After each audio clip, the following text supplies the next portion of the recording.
it's kind of a bit mess right now. I haven't fully changed, and it's a hard thing for me. What are your experience about this? I want to talk about this. So basically, I've been working for part-time a while, and I tend to go to work for 4 days, and I spend like 4 hours every day there, and then one full day. I end up going to the office every day, but the good thing is I can leave early or come to the office late. But what I really wanted to do initially was to put all of that hour more in a short period of time. So maybe like 20 hours in 2 days or 2.5 days.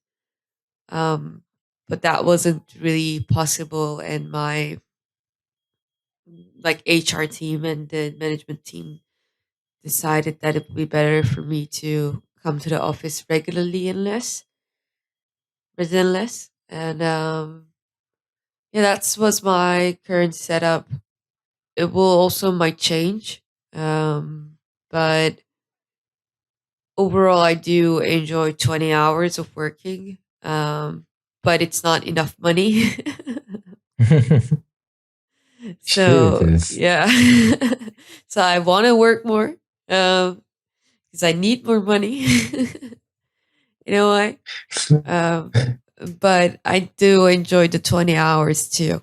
I wish flexibility works in both ways. Yeah, exactly. Yeah, for me as well. Like I'm currently working in a product. I mean, in a like I do design. I do most of my work on computer. But even though I just work on a desk, I need to check some of the production in the facilities. So I need to be like, according to the people, I need to be there to see that. And whenever someone needs my help, I need to be there to see and to solve the problem. And that's what I don't really like. So that's why I proposed going into hybrid or remote some days and creating some flexible time. Because one of the things that I had hard time doing while doing work is people think they have right to excuse you. They can direct like ask questions about many things. They stop your focus. They Interrupt is the word you are looking for. Interrupt, yes. I'm interrupted now. And it's a meta demonstration.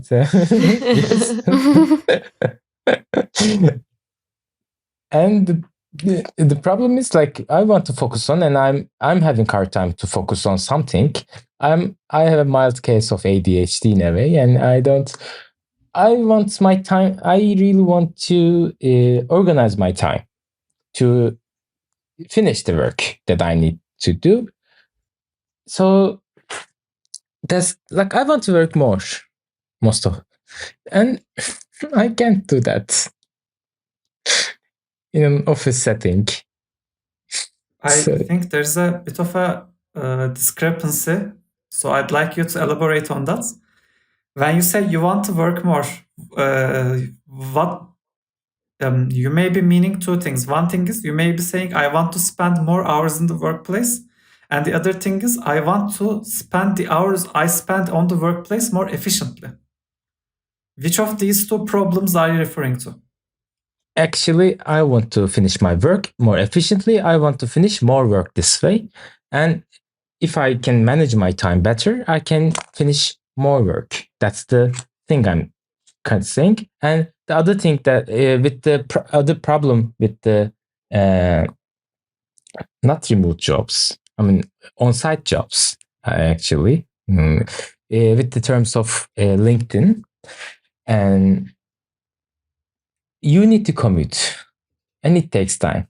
And when you go there, you chat a lot. You don't work like if you're working for 8 hours, 9 hours in a day, you don't work for 8 hours or 9 hours. It's not humane as well. But you can't work that much hours, and I want those times back on my side. That's how flexibility can efficient. Well, last semester I was doing a study on how monitoring affects the employees. Productivity? Not productivity. How employees work, like in terms of meaningful work. But the thing I saw that I was doing the study with remote or hybrid workers, and when I talked to hybrid workers, they were always talking how inefficient it was when they went to the office, because like the office days, they said that office days usually fill with people catching up with each other, drinking coffee, and some maybe some meaningful, not meaningless meetings. Oh, sure it is. Yeah. Let me tell you, almost all meetings are meaningless. If a meeting had a point, it wouldn't have been a meeting. It would have been a decision dictated to you by your superior. Or it could have been a mail. No, can I just say one thing? Meetings are at least meetings. But when I did my internship, one day, a woman from the next office brought like a plate of like desserts and like food to me. And then I found out they had a gün at office that they do monthly, and they just brought stuff from that during work hours. So the government work hours and private sector work hours are whole two different things that has two different motivations.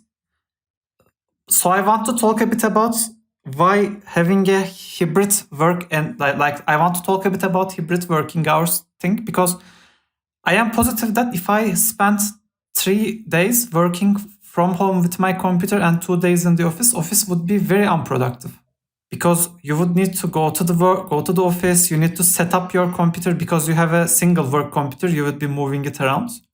And I have this excellent to monitor work environment built up at home, that the office that will probably not exist.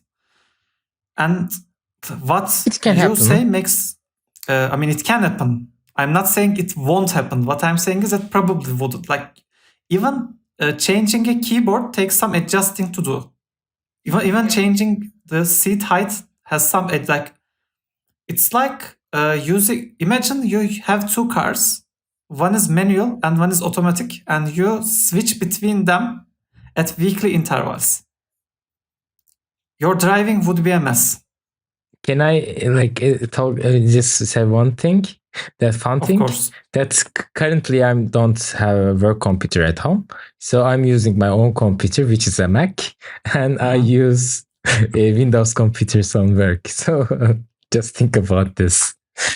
Whenever I go to place, that's an even better example than manual and automatic cars. Imagine you have a home computer of Mac and work computer of Windows, and you need to switch them in a weekly interval. That's type of mess I'm talking about. But at least I have 2 monitors in each place, so I won't mind. But I think the motivation behind hybrid working is, at least when it's done with sensible mindset, isn't that they expect you to do productive work in the office. They expect you to do productive work at your home, and they expect you to fraternize with other employees in the workplace, so that, because companies love creating this illusion of family for their workers, so that they can give them less money for more work because of the social connection they feel to the place. And employers can get away with treating their employees worse by creating this illusion of family in the workplace. So I think that's the point of having a hybrid working day at the office. You would want your employee to feel more connected with the other employees.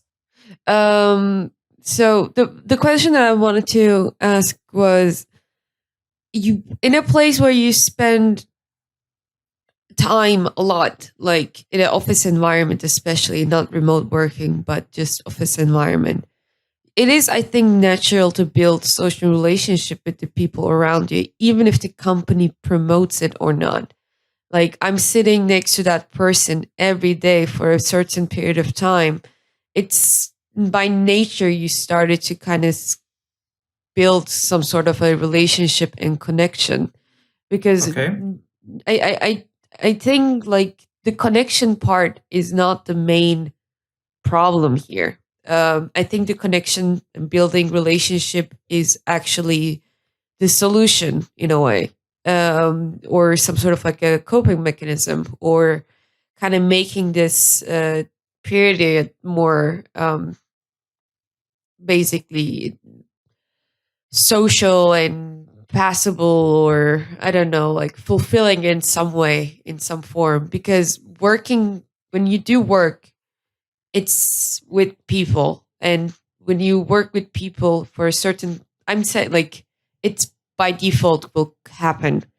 Family is an extreme for sure. I agree with you on that. Like thinking that they're family, it's another level and another way of uh difference. But overall, having some sort of like connection, even friendship, I think that is default, is, or some sort of like a solidarity between your peers. I think it's kind of normal, and that's why unions needed. Like we should have even more connection. We should talk more, even with the people that we're working for, so that we can demand these things eventually and feel connected, so that um, as a collective, it can create some sort of a change. Because I think being secluded or not having any connection with the coworkers, or not knowing what they're up to at all, and totally being alone individuals in the workplace, can also allow for people to, you know, what's the word? Exploit you in a way. Not in a way, but clearly, because you don't really know what's happening around you. You don't really know how people are negotiating their prices, how people are living, and you don't have anything compare yourself to, because you're in your own tiny bubble. And I feel like when there are some sort of like a social connections happening within the discipline, not just in the workplace, it can allow you to find alternative ways and demand things better for your working conditions. You can clearly say, blah, blah, blah, company does this, or my coworker who entered to the place at the same time earning this. Even though most of these connections, technically by law, is not illegal to talk about, but on the contract that you sign, sometimes it states that you cannot talk about these certain topics like wage. Like there are definitely models of control that they are trying to prevent happening within this connection. And by family, like leaning towards family relationship, they start to utilize kinship way of relationship into the mode of workplace, meaning that you're expected to give things, you are expected to sacrifice certain things because it's family. I think that's the part where it gets really problematic, using that kind of like a love language, and uh, changing the narration of the work environment. But overall, having relationship, or having guns, or like these gatherings in the office place, or slacking, in lack of better term, I think it's a good thing in a way, because you kind of gain a little bit of control in, or maybe it can be read as workers or people trying to gain a little bit of control in the environment that they're aware of it's not theirs. Yeah, sorry for the long monologue. No, but I want to just clarify that I think the only thing we should differentiate is who are who is your family in the work environment. If you're getting along with your colleagues, it can be fine. But if your managers are saying that we are a family, it is like, I don't say it's a negative thing, but it's a risky thing. Okay, so you have made a crucial mistake, Elif. But before elaborating on that, I want to ask you something. I faintly recall before you started talking, you were saying, I have one question with this. And during your entire speech, I didn't ask any question. I recall the question. So is there a question in there somewhere? I guess the question was like, don't you have any relationship with your, like, is it even possible not to have any relationship in a workplace? Okay, that's a question. But okay, so let me get to this. First, you have made a crucial mistake, Elif. And the mistake you have done is you have trespassed into my thesis topic territory. Yay! You activated my trap card. Because at 1976, a man called, what was the guy's name? I think, no, not Bolster, that's the book. Come on, I can remember this guy's name. He's one of the most important people in the network theory. Somebody, name doesn't matter. I will put link to the show notes. Somebody said that depending on the way people are connected to each other, some have more bargaining power over others. So say if in a network, everybody is connected to everybody, people don't have powers over each other. But if some people are more connected than others, like say in the workplace, I know 10 people and those 10 people don't talk with anybody else. Say I am a supervisor of 10 remote workers. Those remote workers are in a horrible position because they need to get everything by me in order to get anything done. Exactly. Whereas I'm in a great position because I can say, look at those 10 people. I can get them to hate you if you don't do what I say. Mm-hmm. So you are absolutely right. Workers communicating with each other and having relationships is something that benefits workers. Because that's, and I am saying this because that wasn't what I said. What I said was the reason why employers want workers to come to office every now and then is so that they can build a sense of false community. Yeah. What employees do when that happens, that's totally up to them. Employees, as a response, as a counterattack sort of, can fraternize with each other and build a stronger front against the employer using the times they fraternize with. Or they can do the exact opposite. They can bicker with each other while and they can be annoyed at each other, and then they can go to supervisor, hey supervisor, I am very annoyed with these people, can you help me? And then the supervisor is like, yes, I can help you with your problem.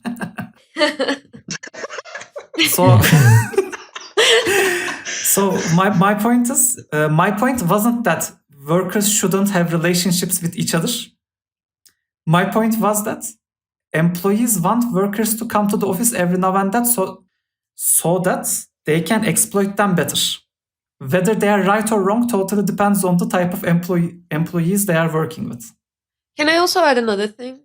The point of like, I think the hybrid working became more normal, especially during the COVID naturally, and or naturally, I'm not sure if it's the right word, but it happened, and it became mainstream, and a lot of workers, a lot of companies, in a way, were able to facilitate those needs without that much of a, especially big companies, shortcomings.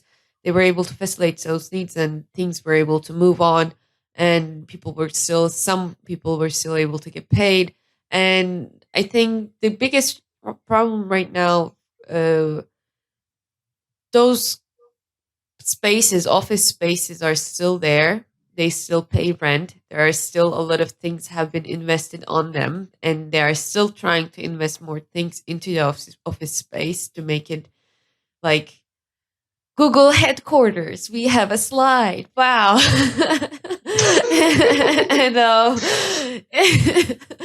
and kind of that way, they are still trying to make that fun, quirky, new way of working place. And that's after like giving all the toys to your kid in a way, and now the kid is grown up and telling you, you know what, actually I'm okay in my room.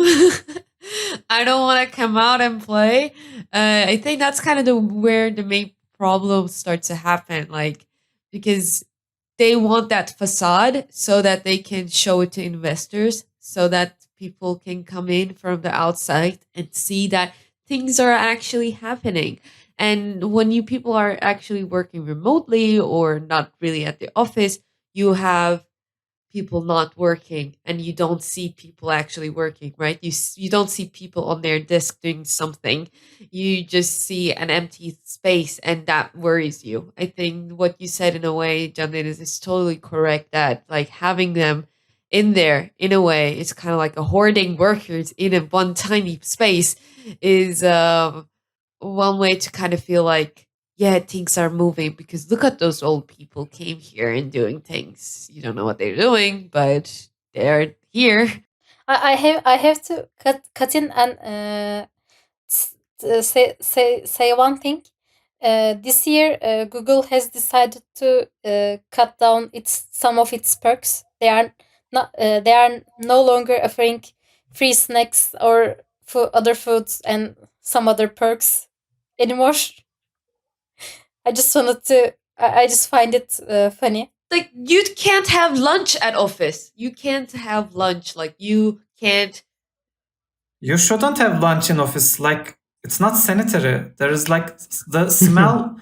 Like, back at my first working place, like I worked in a single company, but that company moved. So the first working place is the place my company was in when I started. We had a kebab restaurant at the ground floor and a single air vent. So our toilets smelled like kebab during lunch hours. Oh no. Even when people weren't eating lunch at the workplace smelled like kebab and it wasn't nice. So I am perfectly behind the position of not eating in the office. Like, maybe you can have a cafeteria-like place. But I have a bigger qualm with what you have said, Elif.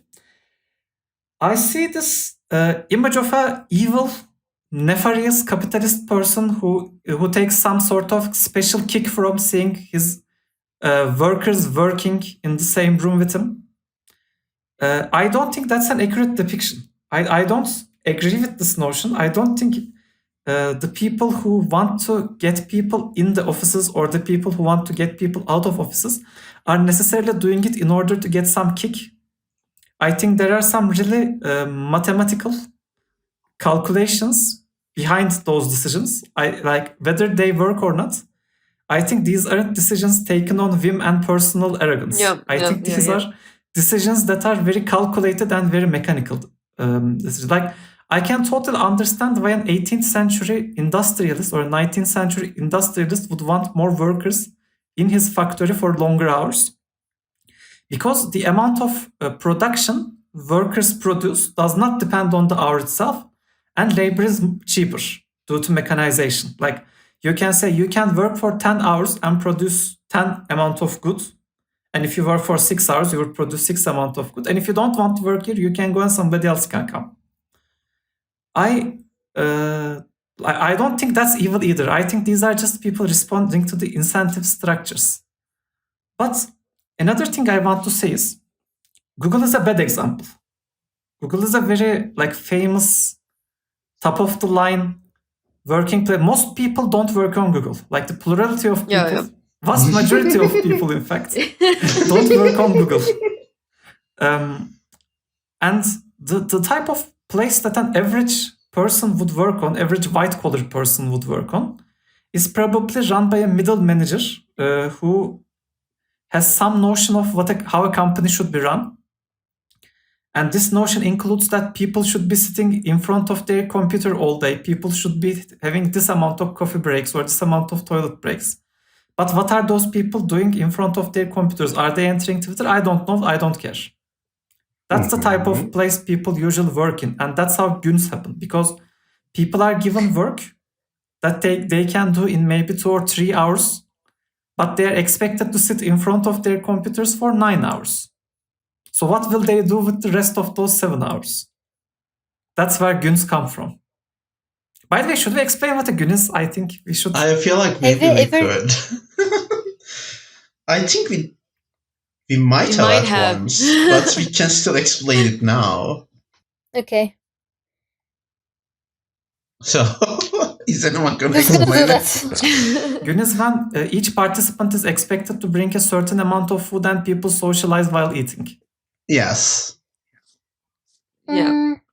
So it's like a company picnic organized by employees against the wishes of the boss.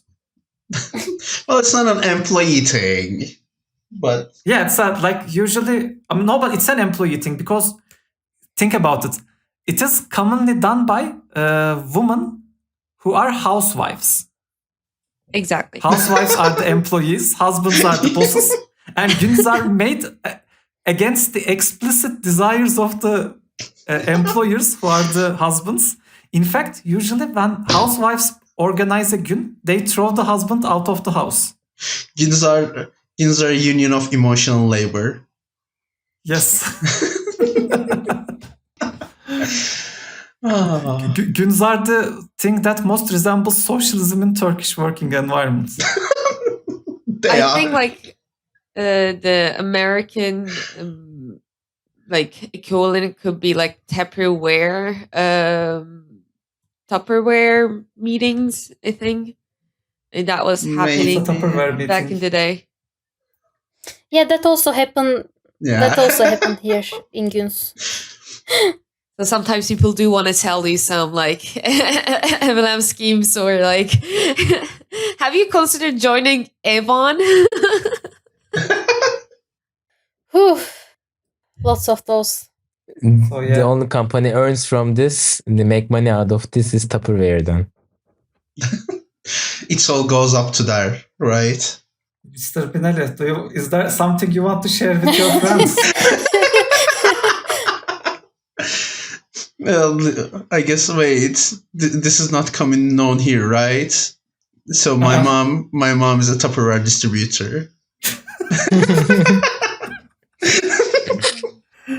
And in fact, she even does she gave my mother some freezer things for cheap. It was a good deal. Binali's mother is very well liked in our household for that reason. My mom was the Avon distributor too, so. Yeah, my mom was Earthflame. Oh no, what's happening? Anyway, Enes, now we will ask you to open your email and start ordering from the brochures we have sent you. My mother was a regular employer, an industrialist, a capitalist person.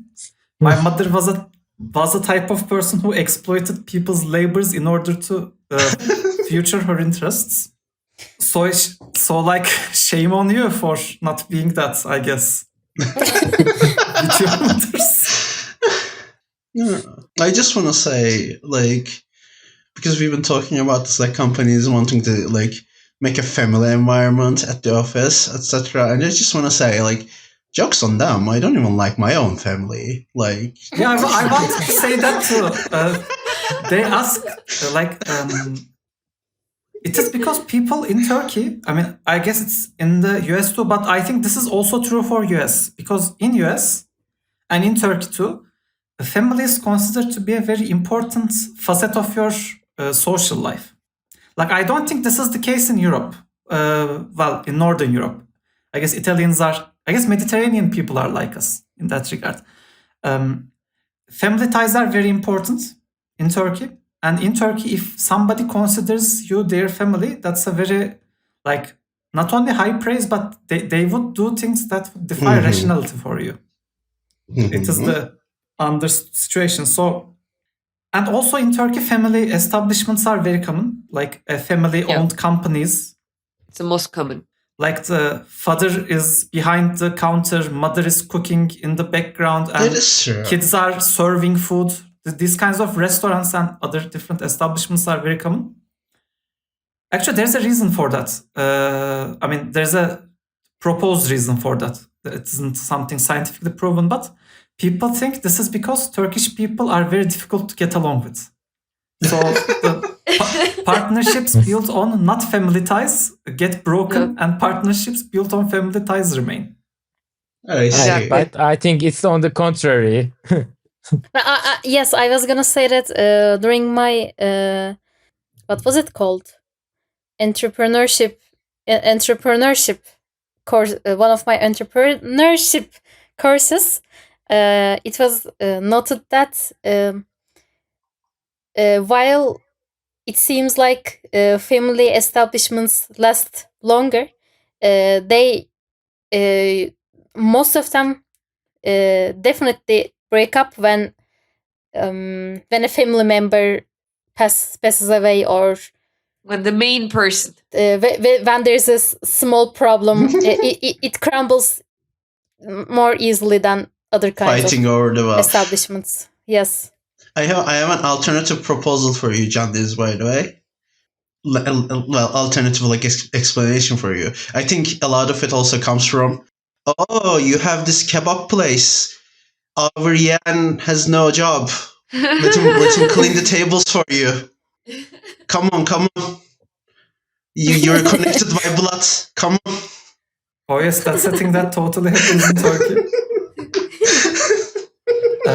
Like the Turkish society is quite interesting. Like a lot of things don't happen like they write in the economic textbooks. Well, what I said was coming from a textbook, so I mean, it wasn't an economics textbook, but that's not my point. it was. But The more the thing where I'm going with the family-like work environment exploiting people is there's general understanding in Turkish workplaces that whatever it is written on your contract, you should be doing more. And you wouldn't do that for a regular, like you need to be, obviously you are not financially motivated to do the extra things. So why do you do the extra things? Because it's a family-like environment, or because you come from a sort of family structure where you are supposed to do what you are told without asking questions. If you are working with your peers, obviously you start asking questions. And when you start asking questions, the answers these questions produce are not well liked by your employers.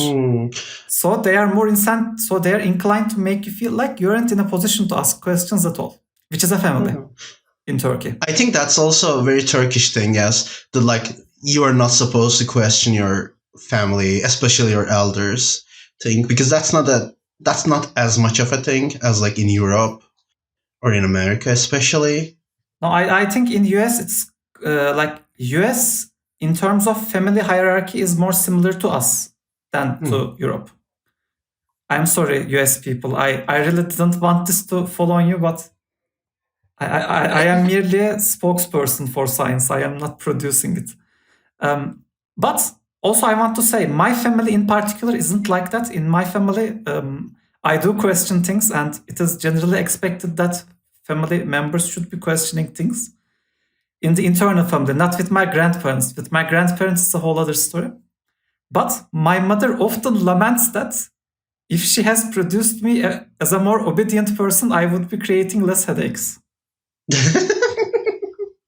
I guess like the other kind of thing that I can add on to this narrative is that the capitalism and overall like the current way of work model promotes that if you work hard, you will earn more. The merit is the system in a way. And that's not true at all. That isn't exactly. my experience. Like in reality, that's not the case, but the narration of it, I feel like there is that kind of a belief that... Oh yes, narration is... Yeah, like the reality does not definitely do not correspond, but that fake dream or, oh, you just have to... In Turkish, like we have a saying, neydi çalışan demir ışıldar. I don't know, like that kind of like a İşleyen. So if you work hard, you're going to get brighter and better and richer. And while I'm saying this, I'm also... By the way, that isn't about hard work. That is about education. That saying isn't about hard work at all. I mean, it is used wrongfully, but that's not where it comes. That's not how it's originated. That's just how people sometimes use it to insult people who are slacking off. But it wasn't always the case. But I think that's also another thing, like overall, I wanted to add into that false narrative that, like, yeah, come to the office, do overtime, and do some sort of like sacrifice, because the hard work that you are doing will be noticed by the papa and mama in the upper office, and they will definitely reward you with cakes and cuddles and bonuses and extra holiday time that you will need. That will definitely for sure happen. And who knows, maybe one day you can get your big sister's room too, and you can have not a twin size but a double size bed. Like I think that there's that kind of a... Yeah, that's a very accurate depiction of the work environment. That's exactly true. In my workplace in particular, the general tone was, yeah, right now we are in a bit of a pickle as a company, but if all of us work very hard and if all of us work more than written on our contract, we will be able to get in a better place, which will compensate us, maybe. That kind of. Okay, Maybe. I wanna add on the thing, like, how many hours a week were you working there? Okay, so let me tell you my tale of woe. Let me tell you the reason I started graduate school. So I was working as an engineer in a place, and the official legal hours of... by the way, do you guys know this? What was the... I think that the number is still the same. What is the legal maximum number of hours you can get a worker to work in a week in Turkey without it being overtime? 45 hours, I guess. 42? 42. I mean, Okay, any other guesses? I I'm think not sure. it's 40. Izal, do you have any theories on this? I remember as 45. Okay, so NS, just like they did to me, they are ripping you off as well. The number is 40. Binali is right. Any work more than 40 hours a week constituted as overtime, and they should be compensated with 1/2 the hourly wage you are getting. And your hourly wage is calculated by dividing your monthly wage to 225. Nobody knows why. Nobody knows where that number comes from. But, maybe that's for...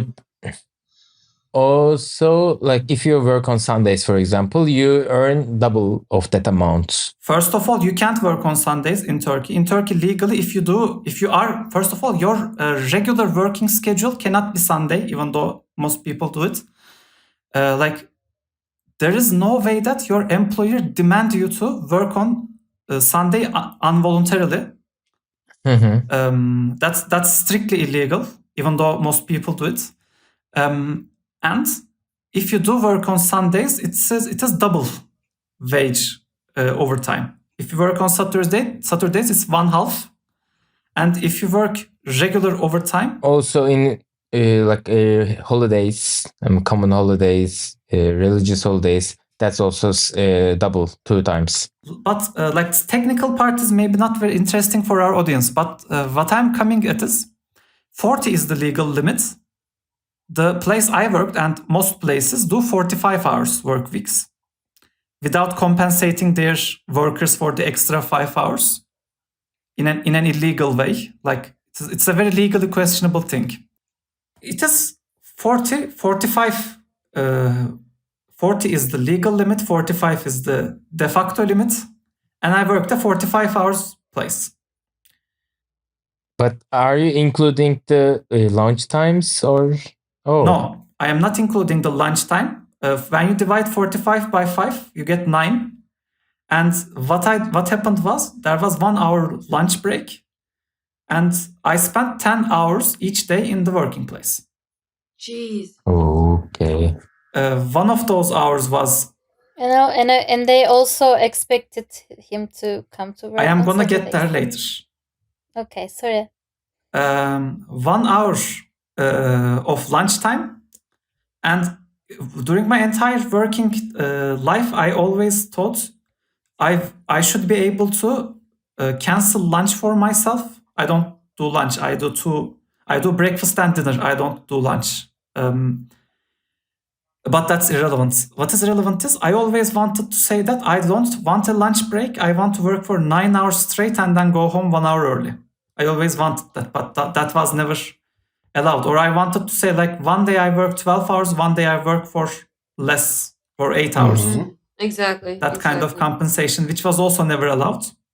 And what happened was, this was going on like this.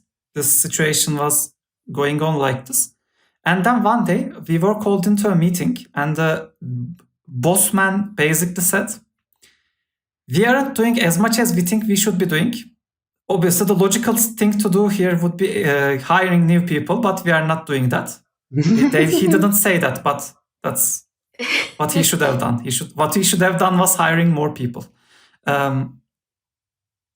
But we aren't doing enough, so we need to do more. So everybody needs to come for 5 extra hours per week. Gee. And instead of doing this instead of increasing the number of hours we spend in the workplace, we thought we can have Saturday work, full work Saturdays every 2 weeks. Okay. Are you following the math here? He's saying, unfortunately, yes. we want 50 hours work weeks, but on average, average 50 hours, 40, 60, 40. No. Does that make sense? Yes. That's like 47 and a half. 45, 55, 45, 55 is how we reach to the average of 50. Yes. I said this is preposterous. This is the most ridiculous proposition ever proposed by anybody to me ever in my life. I haven't said those things, but what I said was I don't agree with this situation at all. What I want to do is I want to come 1 hour early every day instead. Mm-hmm. So the working day in that company was 7:30 in the morning, Whoa. 5:30 in the evening, 7:30 to 5:30. I started going at 6:30, and since I'm no longer employed here, I don't think there's anything wrong with me saying that.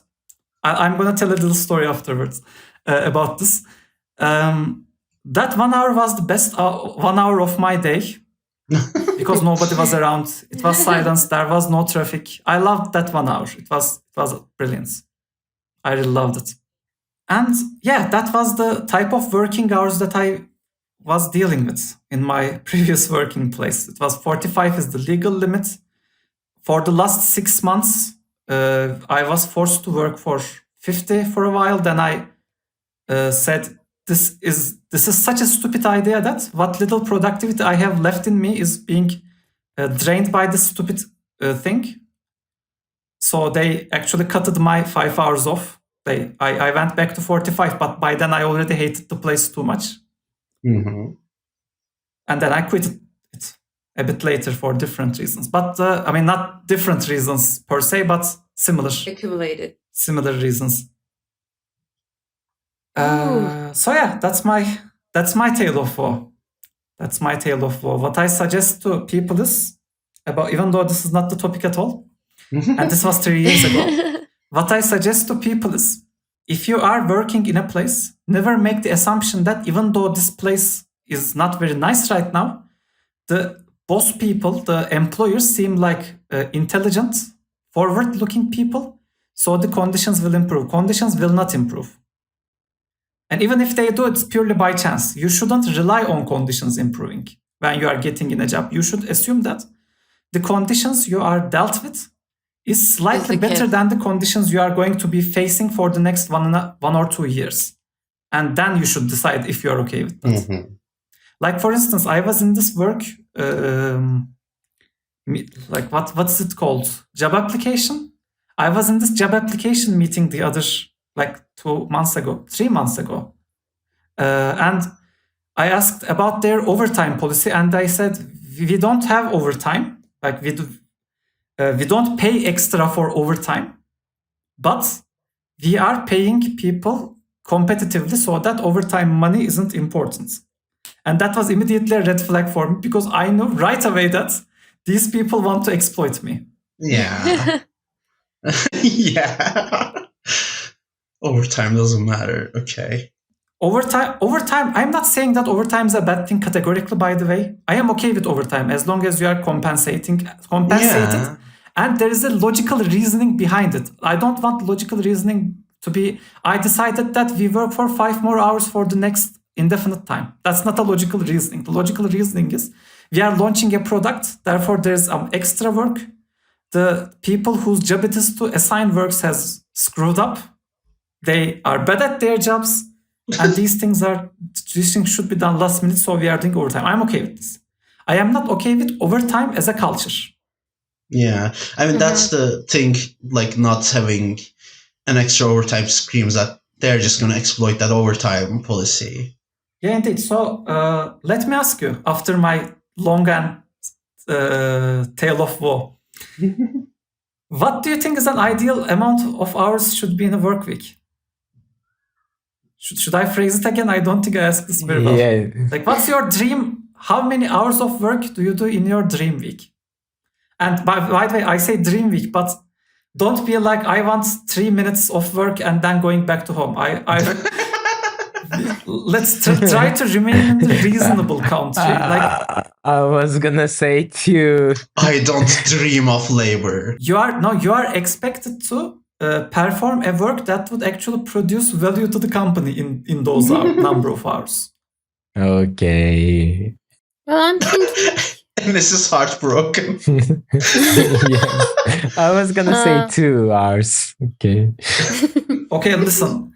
The 2 hours is about the amount of work we do in this company, which is not a company yet, but sponsor us. 2 hours. Actually, we do more than 2 hours, right, Enes? You and I.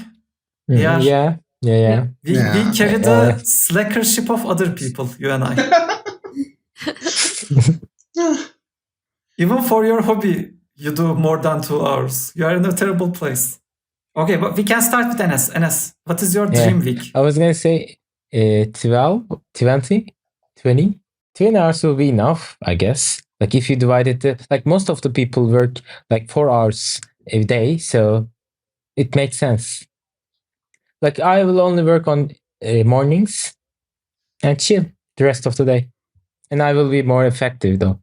Okay. By the way, the audience doesn't know this, but I am doing this based on the alphabetical order of Discord group, which we are recording. And some of us don't have his real name in his Discord, does he, Binali? Anyway. I just don't know what you're talking about. So I'm gonna say, as the next person, Binali. I just don't know what you're talking about. My ideal work week is about an average of 24 hours per week, but I am not saying that I want to work 24 hours sharp in every week. What I'm saying is, some weeks I will need to work more, some weeks I'll need to work less, and it will average out to about 24 hours. And I'm not saying I want to be 24 hours in the workplace drinking coffee. What I'm saying is I want 24 hours of productive work. So I don't want to be in the workplace at all. I want to be a remote worker. But if I was in the workplace, I understand that number would be higher because of the coffee drinking and such. But as pure work hours, it's 24. For your things to work out, you need to be there like for 45 hours. Let me tell you something very funny, Enes. When I was doing work as 45 hours a week, I really worked for those 45 hours a week. And it destroyed me. It obliterated me. I am fully confident that nobody can work for 45 hours a week and be productive for all of them. No one can work for that much. Optimal productivity per week taps out at about 20 hours. But I understand that you can have a bit of a less productive hour leeway. So as 24. Elif. I think like for me, I kind of relate to what you're saying, and I feel in a similar way. Because the workflow is not always the same, right? The thing that there are high season and low seasons, and I wish that the expected work time can somehow be managed in that way, but rather than directly coming from the top, but more like a, hey guys, the final season is coming up. The sales, we need to make sales, whatever, right? Because Black Friday. And and then have like a little bit longer work hours. I'm not saying 50, I'm not saying 45, but like for me, ideally, it would be like, during that heavy season, a month period, we can maybe do 40. But then, because that's what needed for things to go around. But as things get low, 20. Like, just having that kind of like a fluctuation of, rather than pretending that we have to spend time in the office because there's literally nothing to do at the office, I wish that, you know what, you did all the jobs that you needed to do for today. Just leave and you will get paid for that day. I guess that's kind of like a hourly. I don't know what to say, but I wish there was a way to have that flow of working hours, but still maintaining the regular income. I think, Elif, it is my honest opinion that nobody can ever work 40 hours and be productive. I think if a company requires all of its employees to work for 40 hours a week, I think that employee needs more workers. I think that's a management problem. Yeah. In fact, I said as much to my manager at the time. I said, if this company really needs that amount of work done, then this is a management problem. This isn't something that workers can solve. He basically mocked me when I said this, but I still believe that I'm right. Anyway, Zal, what do you think? Well, I have never worked a full-time job, and I only did internships where I had little to no work at all. So, I'm modeling a work week based on a company I enjoy their products, the Financial Diet. Oh, it's a good company. I like their products too. I believe they are doing 32-hour work weeks, and they do 4-day work weeks.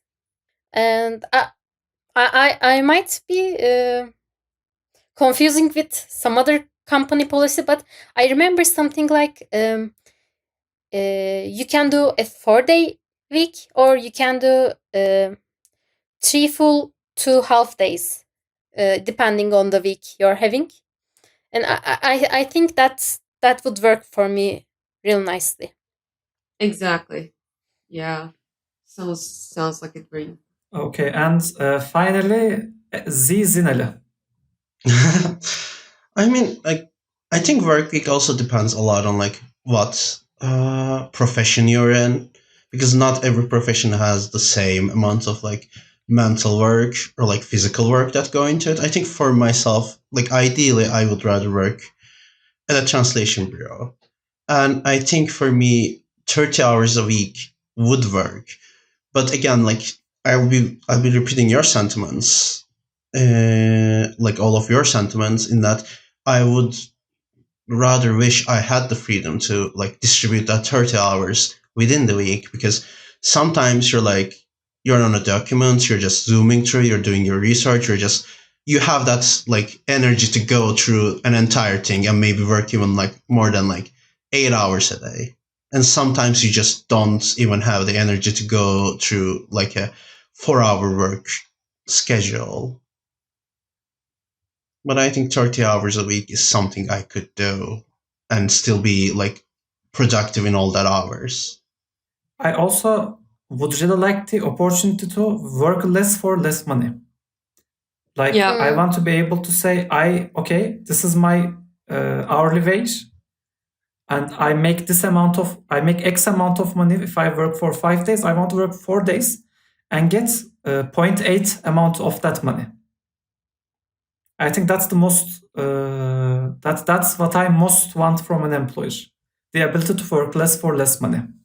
Yeah, but that's also like that's the kind of a thing that's where I can see the need for the minimum to have, because if you're working on a project or if you're working on a company, there is going to be like an expectation of minimum so they can like plan around it.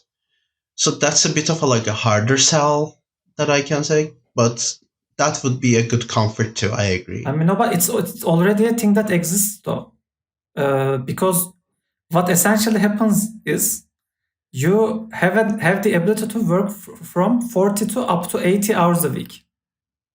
There is already this freedom of movement. It's just it's just on the other way. It only goes from up from 40. Yeah, I want that to start from 20, and then Okay, Exactly. I get what you mean. I Yeah, get yeah. what you mean. Mm-hmm. I what I'm actually against is the concept of full-time jobs. I want jobs to be all half-time jobs with overtime, with voluntary overtime. Yeah. I mean, that's the part that gets also murky though, because even with those jobs, even like with part-time, I mean, think of the gig economy stuff where the whole sell was you work when you can work, but just ended up being even worse than regular jobs in terms of work hours. I totally disagree. I don't think that's true. I don't think gig work is categorically worse than a real job. I think real job can be much worse than a gig economy, because here's the thing. Here's what really killed me with my former company. I remember one day sitting at my table and I realized if I work very hard and if I really do complete what I'm working on and I really succeed in everything, I do a very productive months of work over time, what will happen is I will keep my job and I will maybe get a bit of a raise. Mm-hmm. That doesn't happen in gig economy. In gig economy, you do work for longer hours, but you have more, like the amount of work you do is more correlated with the amount of money you earn. In a workplace, that's not the case. Like in the place of your internship, a person who works for 6 hours and a person who works for 2 hours during the day, they get the same amount of promotions and they get the same amount of wage increases usually. Like in a regular workplace, you have less incentive to work hard than in a gig economy, because in gig economy, your income does actually scale with the amount of work you put into it. Well, first of all, I'm just going to say my internship was at a government office. So let's be real, no one worked 6 hours a day in a government office. That has never happened. But I mean, it also depends a lot on the gig you're working on. If you're more specialized, I think you're more right. But if it's more manual labor gig economy, I think it can get worse. Manual economy gig economy is manual labor gig economy is very bad. It's like none of us worked in constructions. Yeah. So we aren't in a good position to talk about that. But yes, I agree on that regard. I agree that the bluer your collar gets, the more you are incentivized to not be in gig economy.